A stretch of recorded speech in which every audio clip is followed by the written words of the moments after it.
Well, hey everybody, happy Memorial Day. This is Pastor Steve. I'm thankful that you joined me for this devotion. I hope you also have good plans for Memorial Day, that holiday every year when I know, we focus on grilling out and things like that, but this is also a very special day when we remember the men and women who've given their lives in the service of this country, in our military, those who've paid the ultimate price. And I'm named after someone who served in the Army in World War II that I never got to meet because he didn't live long enough to know me.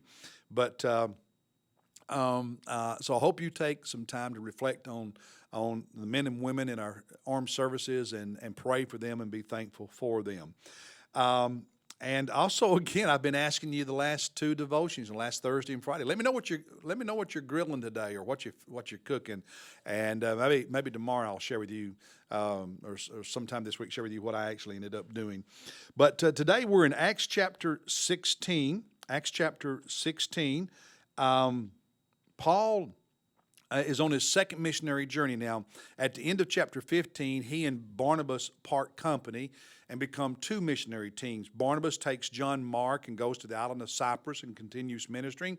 Paul takes Silas, and they become a second missionary team. And they, on this second trip, Paul's intention is to go back to the churches that he and Barnabas established on their first journey. So he's back in Turkey, and the first place he goes are to the churches that were the last ones they established.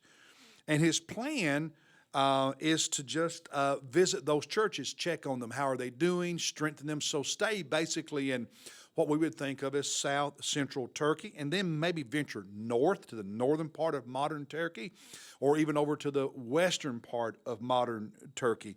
But God has different plans. And that's the theme of today's devotion, is God's timing, and God's plan is not always our timing or our plan. In chapter 16, verses 6 and 7, Paul and Silas, they passed through the Phrygian and Galatian region, having been forbidden by the Holy Spirit to speak the word in Asia. Asia is a large area that you would think of today as more central and western Turkey, and a little bit of northern Turkey too. And God just wouldn't let them stay there. That's what his original plan was, but God said, no, that's not what I want you to do. They just had this sense that God said, no, don't stay here. And verse 8, passing through Mysia, they came down to Troas, which is on the coast. And it says, a vision in verse 9 appeared to Paul in the night, a man of Macedonia. Macedonia would be across that body of water over in today what we would think of as northern Greece. Actually, modern Turkey goes across that body of water and goes up against, I think it's Bulgaria, and then down below that is Greece. And so that's the area where Paul is, this Macedonian is from. He was standing and appealing to Paul, to him, saying, come over to Macedonia and help us. Verse 10, when he had seen the vision, immediately we sought to go into Macedonia. By the way, it starts saying we, which means that Luke, who is writing Acts, is now with Paul and Silas. And so we sought to go into Macedonia, concluding that God had called us to preach the gospel to them. And then when you continue reading over in chapter 16 and 17 and so on, and 18, and right on into 19, actually, Paul's second missionary journey, he spends most of that time in what we would think of today as Greece, which is part of Europe. Turkey today we think of as Eastern Europe, but in biblical days, Turkey was considered part of Asia.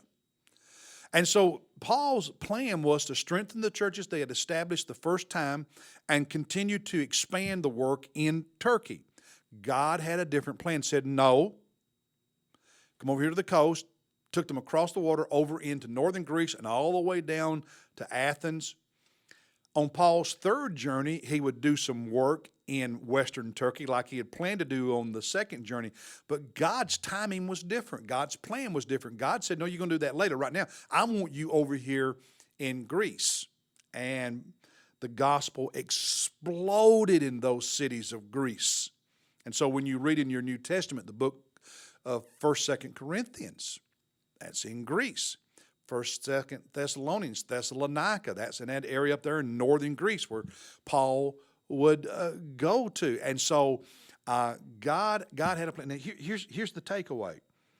When God says no, you have a plan, you have timing in man. When God says no, it's because he has a different yes ready. Now listen to that.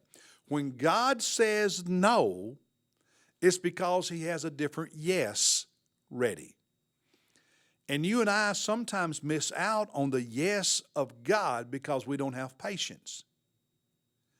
Because we run ahead of God. Because even though God says no, we say yes, I want it and I want to do it. And so we push forward even though God has said no. Every time God says no, he has a better yes in mind. So wait on the Lord and do not run ahead of him. You never go wrong when you wait for God's yes. You always go wrong when you say yes when God has said no. So don't do that.